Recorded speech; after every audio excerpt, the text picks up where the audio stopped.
27 април пред точно една година, 20-тото продолжение на конститутивната седница заврши околу 17:30. Навидум изгледаше како и сите претходни со јавници реплики, но заврши со пеење на химни, првен македонската, а потоа и албанската. Денес над Македонија се раѓа. Ред фламури тонте прбашкуар. Половина час подоцна се избра нов председател на собранието. Кренати раце од една страна, свирежи и повик дека се работи за пуч од друга страна. Сепак Талат Џафери стави подпис дека е нов прв човек на собранието. Председателот на собранието да ја подпише свечената изјава.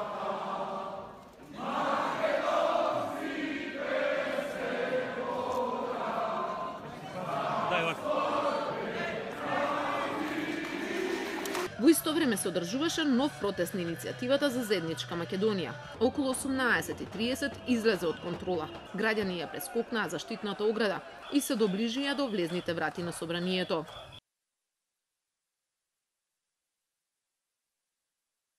Во исто време во прес-салата новиот председател Талат Џафери држеше пресконференција. Законите, прописите се јасни и затоа никој во оваа зграда нема причина да брине за својата безбедност. Во холот луѓе со фантомки веќе ја насочуваа масата кон прес-салата. Полицијата и тука беше пасивна. Додека во прес-салата се случуваше вистинска драма, толпата маваше по пратениците со се што ќе стигне. Се слушаа закани по живот и се гледаа раскрвавените глави. Во холот влегуваа нови групи луѓе, меѓу нив директори на институции, градоначалници, административци, новинари, полицајци во цивилки. Таму беа и организаторите на протестите и дел од пратениците на ВМРО од ДПМНЕ. Господине Муковски, што се случи? Немам коментар, извинете. Што се случи? Јас извинувам, малце подозна. Речиси 2,5 часа траеше самоволието низ собраниските ходници. Во салата Македонија се пееше химната. Надвор масата ја опколи зградата. Исто толку време полицијата не реагираше. Граѓаните на телевизија во живо го гледаа настанот, кој подоцна ќе се запише во поновата македонска историја како крвавиот четврток. Во овој момент дел од граѓаните влегуваат во собранието, во прес салата на собранието. Дали знаат каква е одговорноста за нивните протести кои што ескалираа денеска? Еве како што можат и гледачите да приметат, забележат, само што до мене помина човек со црна маска кој што го крие сопствениот идентитет. Пресврт се случи во 21:30 кога започна акцијата за извлекување на повредените пратеници и новинари. Никој од насилниците не беше уапсен. Исходот беше повеќе повредени пратеници, меѓу кои најтешко зијадин сел од Алијанса за албанците. Имаше повредени и новинари. Што се случи на 27 април? Кој и зошто дозволи крв да се пролее во собранието? Дали Македонија завлакно избегна граѓанска војна? Многу прашања, а малку одговори имаше денови после крвавиот четврток. Одговорноста први почна да си ја префрлаат од една страна тогашниот министер за внатрешни Нухју, од друга првиот човек на кризниот штаб Чавков. Се до 20 часот. Раководителот на штабот, господинот Митко Чавков, не беше достапен за мене, иако го барав и телефонски и лично во оперативниот штаб.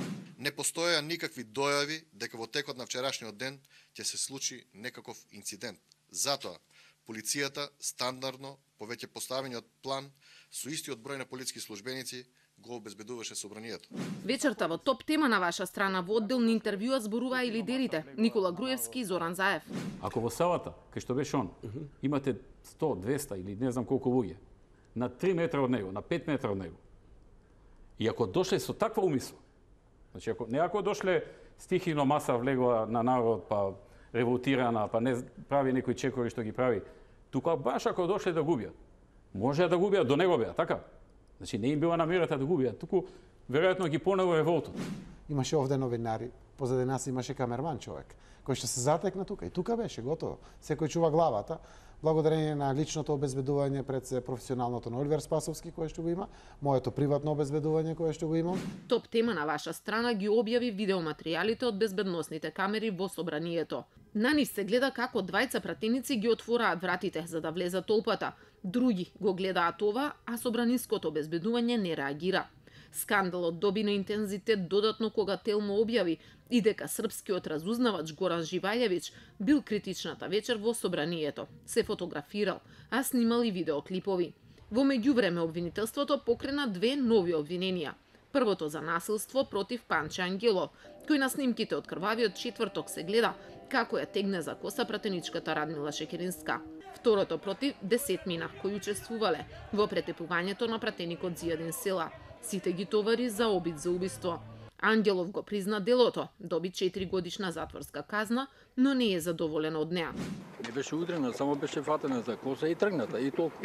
Судењето за Села се уште трае. Сведочат луѓе кои гледале како го влечат и газат насилниците, но и новинари кои се сведоци на целиот настан. Утрото на 28 ноември со полициска акција беа уапсени, вработени во МВР, луѓе од кризниот штаб начело со првиот човек и поранешен директор на БЈБ Митко Чавков и дел од собраниското обезбедување. Пратениците, меѓу оние кои завршија со лисици на раце, беа и организаторите на протестите. Уапсени беа и првите луѓе на патриотските здруженија. Сите се теретаа за терористичко загрозување на уставниот поредок. Речиси сите уште истиот ден завршија во притвор. Најголемиот дел затворски, помал дел добија куќен. Пратениците, повикувајќи се на нивниот имунитет, беа пуштени дома. Драмата повторно се префрли во собранието, каде беше изгласано одземање на пратеничкиот имунитет. 27 март, пред точно еден месец, лично, првиот човек на државното обвинителство Љубомир Јовески го презентираше предметот Крвав четврток, кој го сработи обвинителката Вилма Рускоска.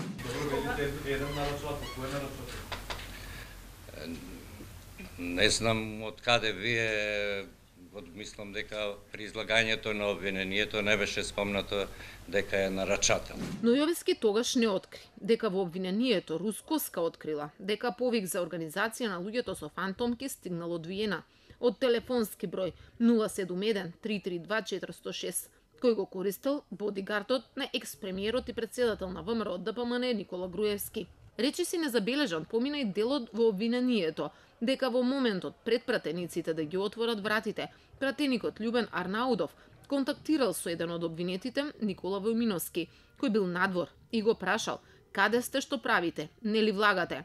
Последен за кој медиумите објавија дека на распит бил повикан во обвинителството е поранешниот министер за транспорт Миле Јанакиевски, оти и тој имал зачестена комуникација со обвинетите пратеници критичниот ден. На 15 страници, обвинителството направи речиси целосна реконструкција на настаните, кои ќе останат врежани во колективната меморија. Во нив едно останува енигма. Кој беше креаторот на сценарието наречено Крвав четврток?